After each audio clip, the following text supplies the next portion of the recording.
Assalamualaikum warahmatullahi wabarakatuh.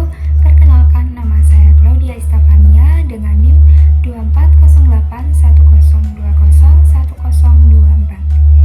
Jadi di sini saya akan menjelaskan tentang materi struktur kapital atau struktur modal. Baik, langsung saja pada pembahasan yang pertama. Di sini ada definisi dari struktur modal, yang dimana merupakan susunan atau kombinasi pendanaan jangka panjang yang digunakan oleh perusahaan untuk membiayai aktiva dan operasionalnya. Nah, pendanaan ini berasal dari dua sumber utama, yaitu modal sendiri atau ekuitas dan juga modal asing atau utang. Untuk modal sendiri bisa berupa saham biasa, saham preferen, laba ditahan, dan modal disetor. Sementara untuk modal asing umumnya berupa pinjaman jangka panjang obligasi.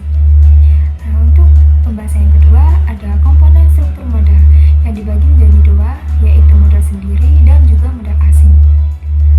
Pada modal sendiri di sini ada saham biasa, saham preferen, dan laba ditahan. Untuk saham biasa, hak kepemilikan dan hak suara dalam perusahaan. Untuk saham preferen, memberikan prioritas dividen tetapi biasanya tanpa suara. Dan laba ditahan merupakan keuntungan yang tidak dibagikan sebagai dividen tetapi digunakan untuk pendanaan internal. Kemudian untuk komponen yang kedua yaitu modal asing. Di sini ada utang jangka panjang seperti pinjaman bank, obligasi, dan juga surat utang.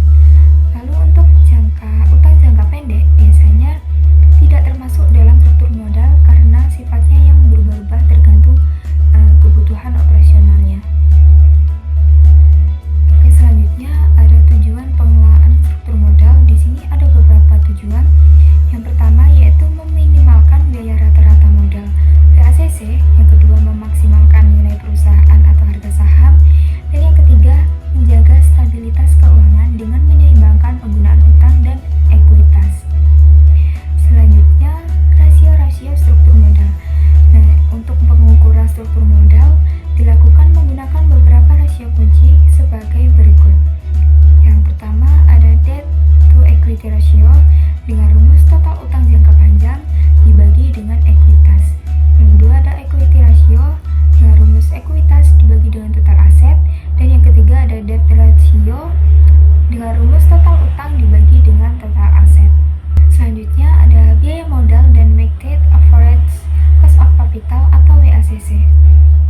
Jadi biaya modal atau cost of capital merupakan tingkat pengembalian minimal yang harus diperoleh oleh perusahaan dari investasinya agar dapat membayar biaya dana. Dan untuk WACC yaitu untuk menggabungkan biaya modal sendiri dan biaya utang dengan bobot proporsionalnya.